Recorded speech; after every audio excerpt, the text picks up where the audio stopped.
നിങ്ങൾക്കൊക്കെ കേൾക്കേണ്ട വേറൊരു പരിഹാരം കേട്ടോളൂ. അതെന്താ? പ്രവാസികളായ ആളുകൾക്ക് എപ്പോഴും ഈ പാസ്പോർട്ടും യാത്രയൊക്കെ വലിയൊരു വിഷയമാണല്ലോ. അപ്പോൾ അദ്ദേഹത്തോടുള്ള വേറൊരു ചോദ്യമാണ്. അതെന്താ അറിയോ? അത് കേട്ടോളൂ.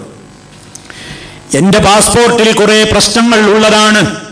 എയർപോർട്ടിൽ കുഴപ്പങ്ങളൊന്നും കൂടാതെ നാട്ടിലെത്താൻ ഞാൻ എന്താണ് ഓതേണ്ടത്? അതിന് ഓതുക എങ്ങനെയാ വേണ്ടത്? പാസ്പോർട്ട് ശരിയാക്കല്ലേ വേണ്ട? അതിന് ഓതിയിട്ട് എന്താ? ഇത് പാസ്പോർട്ട് ശരിയാക്കണ്ട. ഇതൊരു രാജ്യത്തിന്റെ നിയമല്ലേ? ഒരു രാജ്യത്തിന്റെ നിയമം. ഇവർക്ക് അങ്ങനെയുണ്ട്. പത്താക്കല്ലാതെ ഇവിടെ നടക്കാൻ എന്താ വേണ്ടത്? ഇങ്ങനെയൊക്കെയുള്ള ചോദ്യം.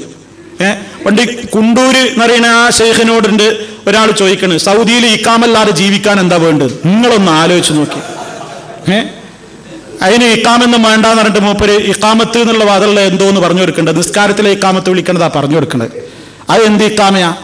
നിങ്ങളൊന്ന് ആലോചിച്ച് നോക്ക് സഹോദരന്മാരെ. ഇദ്ദേഹം പറഞ്ഞു എന്റെ പാസ്പോർട്ടിൽ കുറെ പ്രശ്നങ്ങൾ ഉള്ളതാണ്, എയർപോർട്ടിൽ കുഴപ്പങ്ങളൊന്നും ഉണ്ടാകാതെ നാട്ടിലെത്താൻ ഞാൻ എന്താണ് ഓതേണ്ടത്? അതിന് ഇദ്ദേഹം പറഞ്ഞു കൊടുക്കാണ്, യാ ലത്തീഫ് എന്ന് 70,000 തവണ ഓതുക. യാ ലത്തീഫ് എന്ന് 70,000 തവണ ഓതുക. നിങ്ങളൊന്ന് ആലോചിച്ച് നോക്ക് സഹോദരന്മാരെ. എന്നിട്ടോ സൂറത്ത് യൂസുഫിലെ 64-ാം ആയത്തിലെ ഫല്ലാഹു ഖൈറുൻ ഹാഫിള വഹുവ അർഹമുർ റാഹിമീൻ എന്ന ഭാഗം 99 തവണ ഓതുക. ഒരു ബുദ്ധിമുട്ടും കൂടാതെ യാത്ര ചെയ്യാൻ പറ്റുന്നു. ഇത് പറഞ്ഞു കൊടുക്കാൻ പാടുണ്ടോ?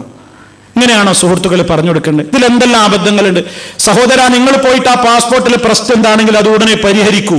ഒരു രാജ്യത്തെ നിയമം അനുസരിക്കൽ നമുക്ക് നിർബന്ധമാണ്. നമ്മൾ അതല്ലാത്ത നിലക്ക് പോകരുത് എന്നല്ലേ പറഞ്ഞു കൊടുക്കേണ്ട ആദ്യത്തെ മറുപടി.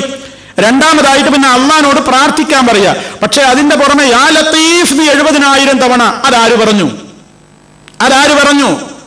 അതുപോലെ യാസീൻ സൂറത്ത് യൂസുഫിലെ 64-ാം ആയത്ത് 99 100 തേഞ്ഞു പോയിരുത് 99 തവണ അത് പറയണമെന്ന് പറഞ്ഞു. ആരാണ് സുഹൃത്തുക്കളെ ഇതിന് അനുവാദം കൊടുത്തത്?